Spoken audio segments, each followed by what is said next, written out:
I lived in a house from hell for 4 years, from age 11 to almost 16. There was constantly something happening.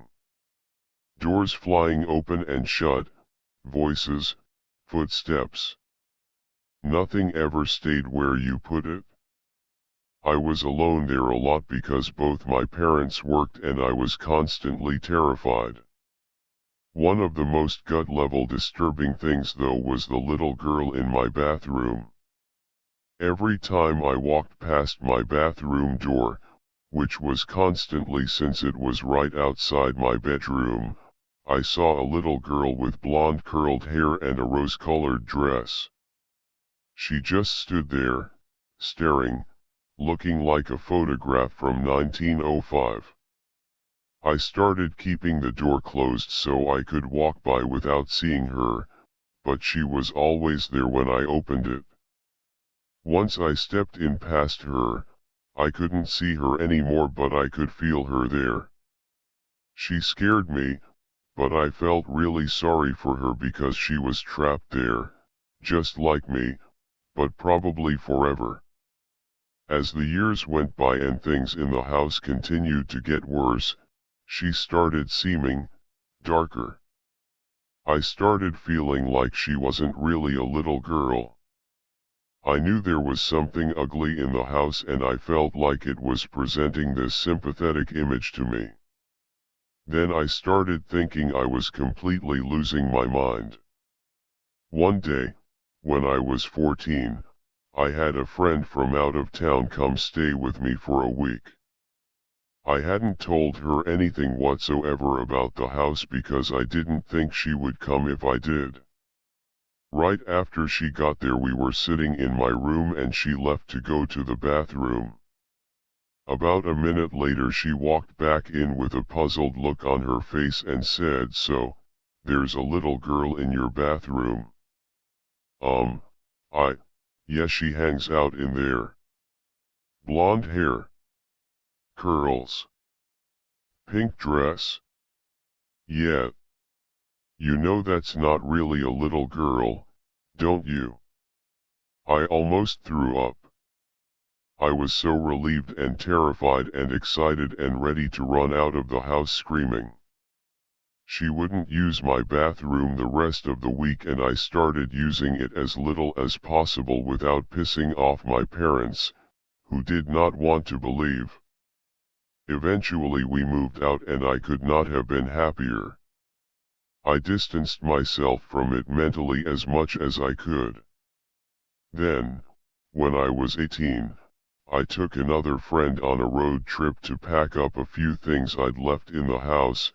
My parents hadn't managed to sell it, and wouldn't for 5 more years.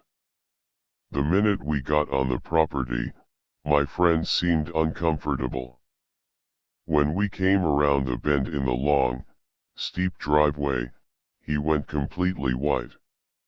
I could tell something was wrong, but he insisted he was okay, so we got to work.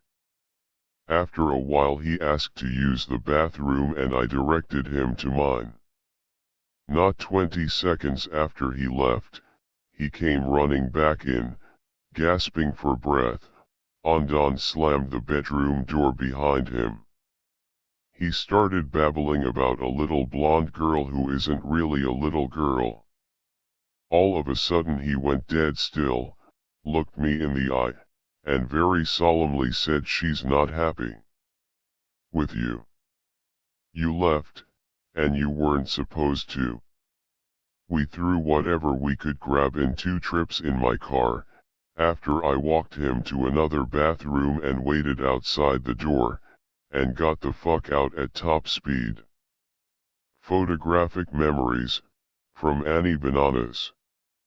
I grew up in New Mexico and was always very into the outdoors, hiking, camping, rock climbing, etc.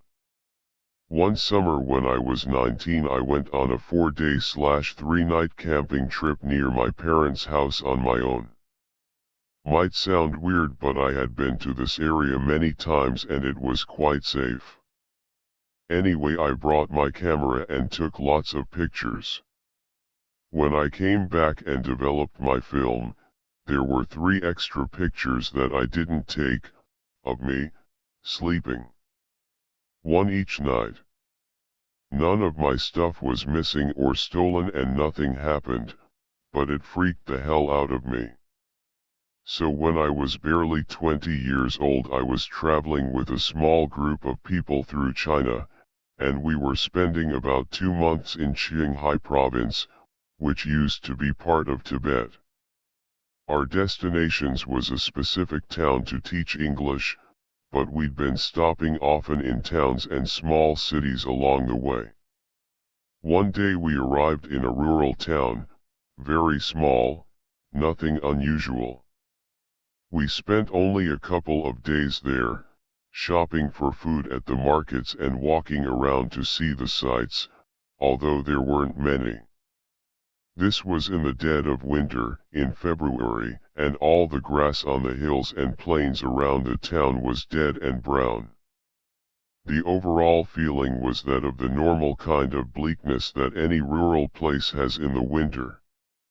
At this time in my life things were going amazingly, extraordinarily well for me, and I say that because my teenagehood had been rather darkly overcast. But the overwhelming good luck of being able to travel and these close friends I'd made in the last year had more than changed my feelings and attitude towards life. It was like I was a whole new person. I was ecstatic to be in Tibet, went to sleep with a smile on my face every night. On our second day staying in this small town, I woke up feeling a little odd. Not bad, just odd. Like my normal thoughts and feelings had been turned down low, like on a dial. We all decided to go for a walk on the hills right behind the town, where there was a small summit with a pile of rocks and some prayer flags. To be honest, there were little altars like these on every other hill, but it gave us something to do. As we hiked up the hills behind the town, I started feeling stranger and stranger. I wasn't scared, and I didn't feel angry or any strong emotion. In fact, it was like emotion was trickling out of me somehow, and I was getting blanker and blanker, emptier and emptier. My mind started feeling a little hazy, and more I felt like I simply didn't care about anything. A small and rapidly dwindling part of myself started to panic, knew that something bad was happening, but it was like my own inner voice was slowly getting quieter and quieter. I remember we reached the little summit and I simply sank to the ground next to the pile of rocks. Without meaning to, I started tuning out the voices around me and fixed all my attention on the little pebbles in the dirt. I began tapping one against the other, repeatedly. Do you know the kind of horror that is opposite of feeling scared or feeling anything at all?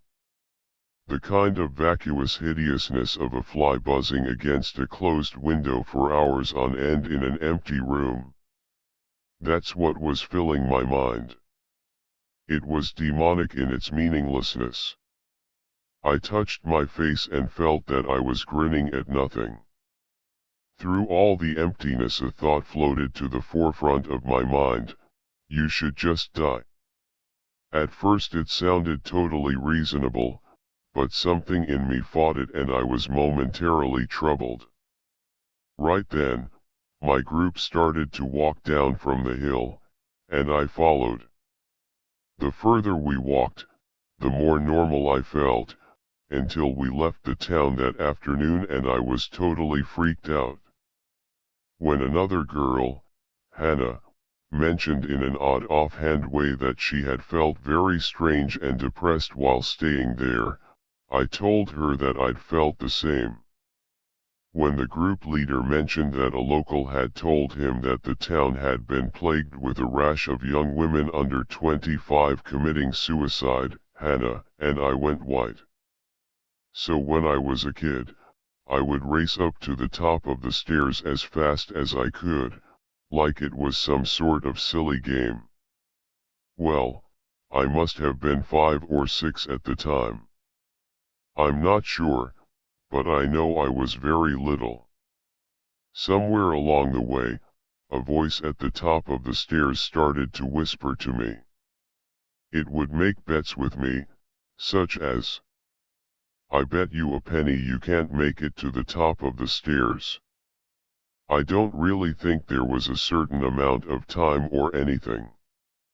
As I said, I was very little, so I probably didn't have any counting abilities anyway. Ha!